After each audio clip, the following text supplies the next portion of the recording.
Seja bem-vindo, deputado. Muito obrigado. O senhor tem andado. Ele tem andado muito. A gente tem falado aqui, pegou gosto, está andando, está visitando. Final de semana o senhor tem missão Raimundo Nonato também antes. Depois aqui o encontro com o ex-governador Alckmin. Não tem parado, isso é um fato. O que é que o senhor tem verificado? Que constatação o senhor tem feito nessas andanças, deputado? Boa tarde a todos aqui que fazem a bancada. Mais uma vez, uma alegria muito grande poder participar. Bem, nós tivemos aqui foi um dos lugares que eu dei a primeira entrevista aqui, quando o meu nome foi colocado como pré-candidato ao governo do Estado. E de lá para cá, Tony, nós não temos parado. Realmente, durante a semana, até por conta da atividade legislativa na Assembleia, nós ficamos aqui de segunda a quinta-feira, e a partir de quinta-feira a gente começa a nossa agenda no interior do Estado. O que é que nós podemos verificar nessas andanças pelo interior do Estado? Primeiro, a riqueza, o potencial que o Piauí tem, né? Nós temos muito potencial, muita riqueza. Nós temos os cerrados piauienses, que mais uma vez vai bater recorde na produção e na produtividade. Então, tecnologia, né? Sementes, plantação na época correta, né? Enfim, a cada ano se mostra, se comprova uma região extremamente desenvolvida, que tem um potencial imenso para se desenvolver. E nós só estamos ocupando ou agricultando 20% da nossa área agricultável. Então você vê o tanto que nós ainda temos para crescer. No norte do estado, todo aquele potencial turístico, né, que nós conhecemos, ali também os tabuleiros litorâneos vocacionados também para a produção agrícola. Aqui em Terezinha, nesse polo de serviço, lá na divisa com o estado de Pernambuco, há os ventos, né, do Araripe, lá há um potencial imenso que já começa a ser explorado também, energia eólica. Lá na região de Paulistana, né, riquezas minerais com potencial também para ser explorado. Na região de São João do Piauí, né, já temos energia solar também sendo explorada. Então, o Piauí é um estado rico, um estado de potencial, né?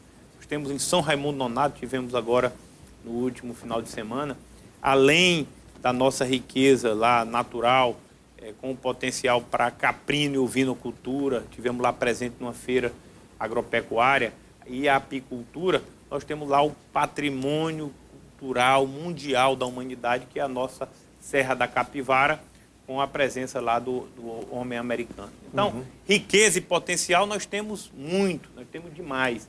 O que é que nós estamos constatando também, infelizmente? É o abandono, a falta de política pública do governo do Estado para o desenvolvimento, né? E isso tem prejudicado a população, tem prejudicado o nosso Estado. Em São Raimundo Nonato, por exemplo, nós tivemos uma conversa, fizemos uma visita à professora Niede Guidon. E ela nos deu... Nós temos imagens aí da sua visita à professora Niede. Ela nos deu lá uma triste notícia de que está dando aviso... Ô, Cardoso, passa logo, por favor, senão eu fico no incômodo danado. Você passa no ar mesmo. Corta para cá, isso, pronto. Pois não, Pronto, então ela nos deu lá uma triste notícia de que está dando um aviso prévio para os 180 funcionários lá da Fundação que fazem a manutenção lá do Parque Nacional da Serra da Capivara. Por quê? Porque nesses 5 meses ela não recebeu nem um centavo, nem do governo federal e nem do governo estadual para a manutenção do parque. Então você vê o paradoxo, o que era para ser um fator de desenvolvimento, né, de geração de emprego e renda, nós estamos perdendo empregos que a própria fundação gera para a manutenção do parque. Ela não tem recebido recursos internacionais, não, deputado? Não, nos últimos 5 meses ela não recebeu nada. Está custeando, estava bancando do próprio bolso. Entendo.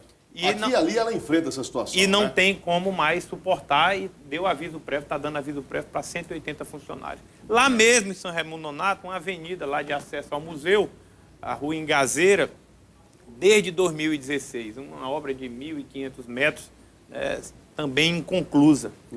Cerrados piauienses, né, a Transcerrados, completamente abandonada lá, caminhões, mesmo com a produção batendo recorde por conta dos produtores, né, o governo não faz a sua parte, os caminhões lá atolando. Sendo bem direto, o senhor acredita que daria para estar resolvendo tudo isso com essa situação que o país enfrenta?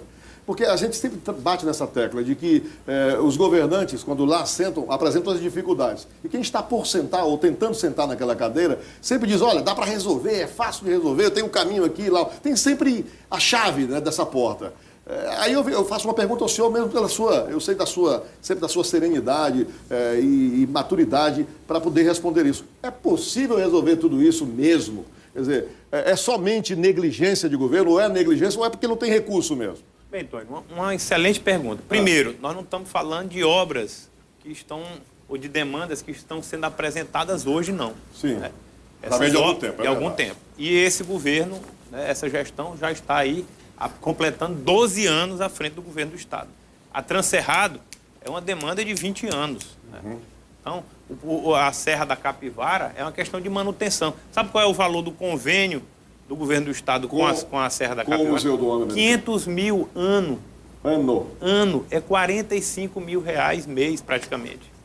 Com isso aí, extinguindo uma coordenação dessas 9 que o governador criou, você tinha dinheiro para manter e sobrava lá no Parque Nacional da Serra da Capivara.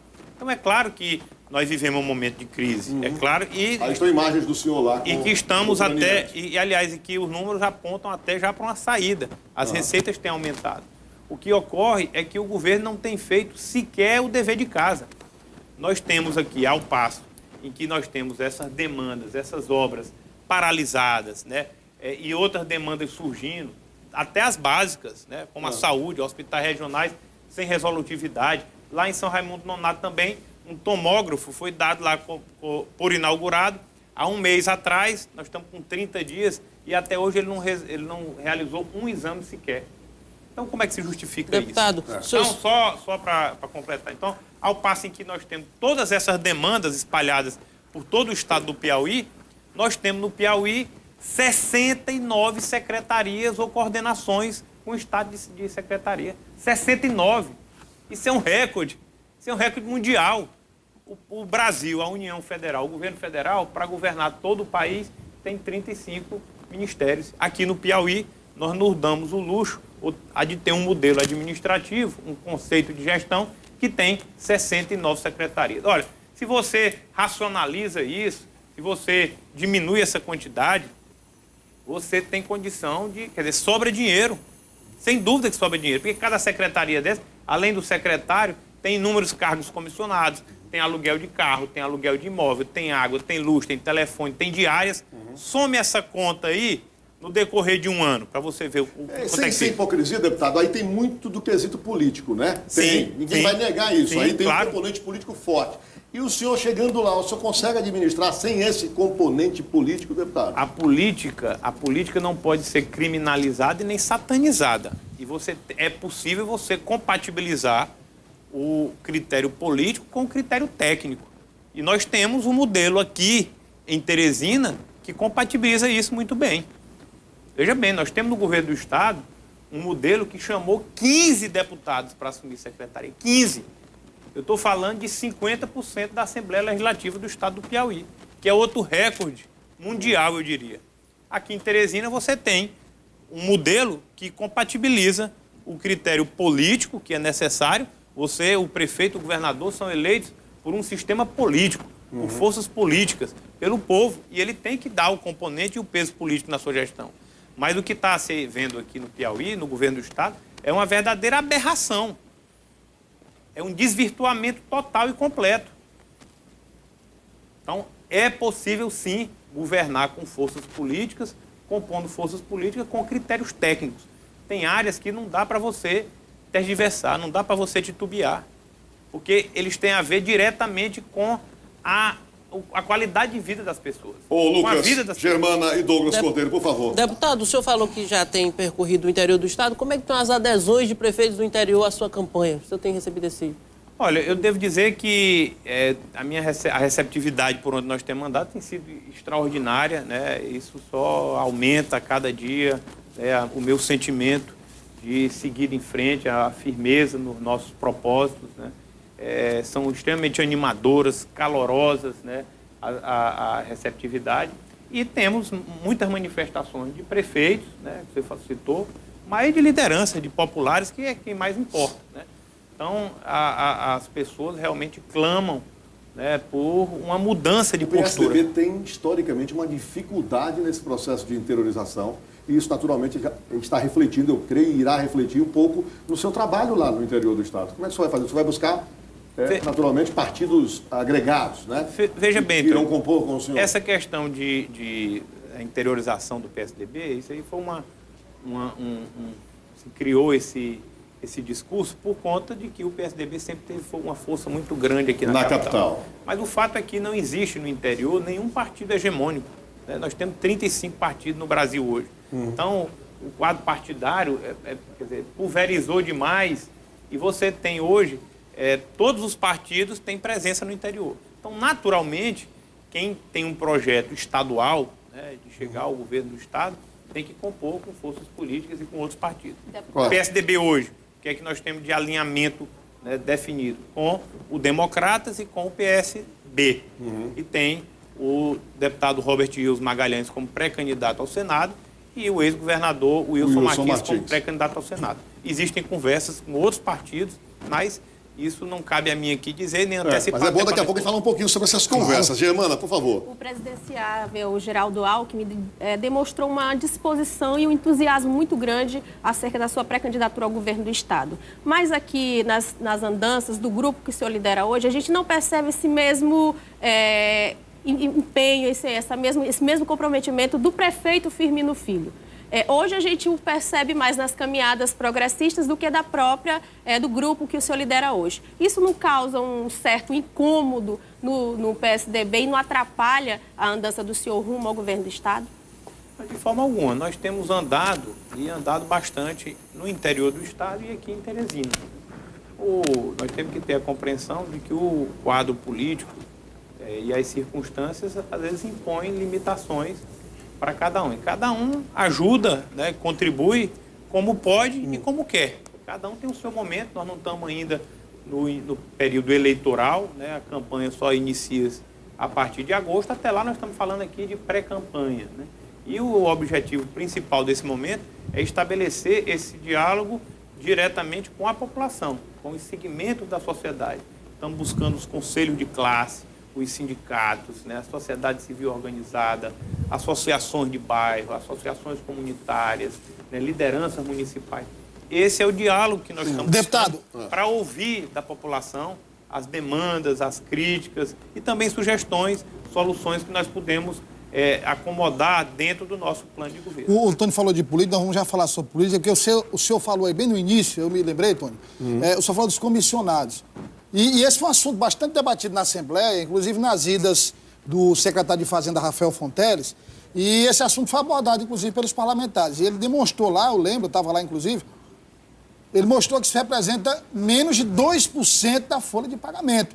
Quer dizer, segundo ele, é muito barulho para pouca coisa. Colocar o fim dos comissionados como solução para a questão financeira, diz que é história da oposição, porque não resolveria e teria muito mais prejuízo então, numa prestação comissionado no Estado só compromete 2% da folha? Menos 2%, segundo o secretário Rafael. Como é que o senhor vê isso? Ele demonstrou, inclusive, segundo ele, na Assembleia. Na própria Assembleia. Bem, veja bem, esse número e esse argumento foi colocado lá de fato. Mas na época, por exemplo, o governo estava saindo do limite prudencial por menos de 0,5%.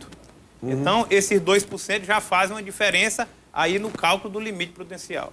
Mas quando nós falamos desse inchaço da máquina, não é só cargo comissionado. Cargo comissionado é um item, sim, né? Mas tem aluguel de imóveis, aluguel de carro, diárias, combustível, né?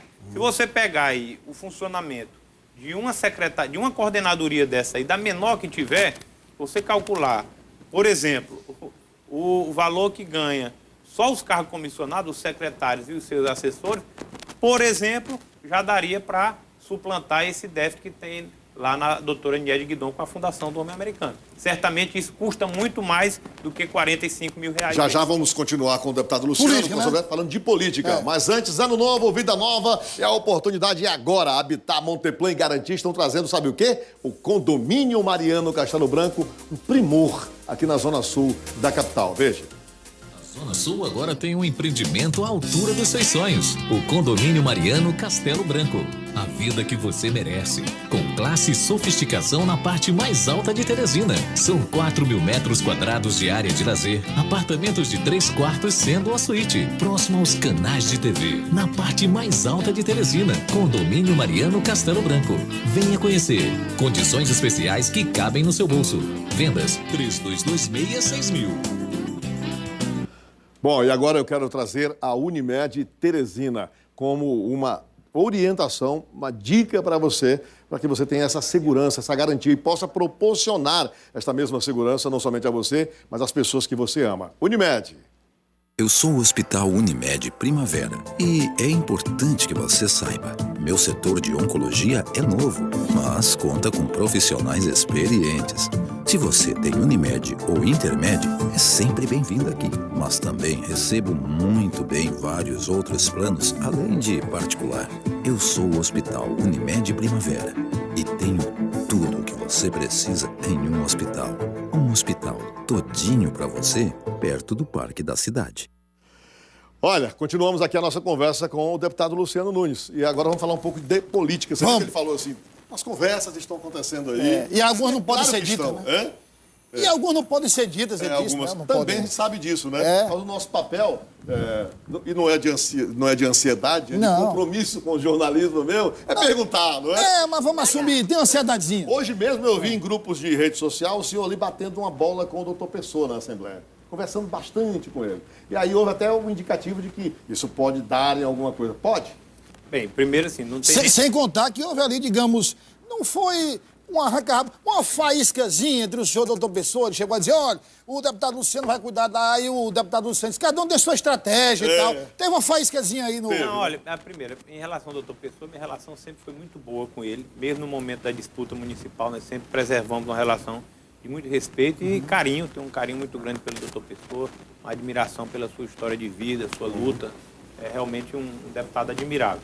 Mas em relação a conversas com outros partidos, não há nada de escondido e nada que não possa ser dito, não.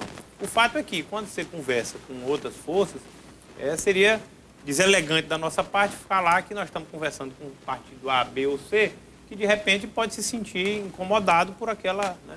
Então a gente prefere que os próprios partidos se manifestem, ou dois juntos, né? Ou então cada um tem o seu tempo. O fato é que existem conversas com outros partidos. Nós conversamos, por exemplo, com alguns partidos, né? Ou a maioria desses que são chamados de pequenos partidos, né? Estão aí articulando uma chapa proporcional. O objetivo principal desses partidos é a eleição de um deputado federal e de deputados estaduais. Então, nós temos conversas, diálogos com esse partido, mas respeitamos o tempo de cada um. Né? Existem aqueles que naturalmente são mais alinhados, ou têm uma simpatia pela chapa governista, outros são mais oposicionistas. Enfim, eles realmente têm muito trabalho para poder conciliar todos esses interesses. Deputado, me diga uma coisa, eu observando o evento na sede do PSDB, porque, assim, há uma proximidade hoje clara e objetiva entre PSDB, Democratas e PSB. Sim. Isso é fato. Mas eu senti falta, lá no PSDB e na FIEP, a ausência de seus aliados.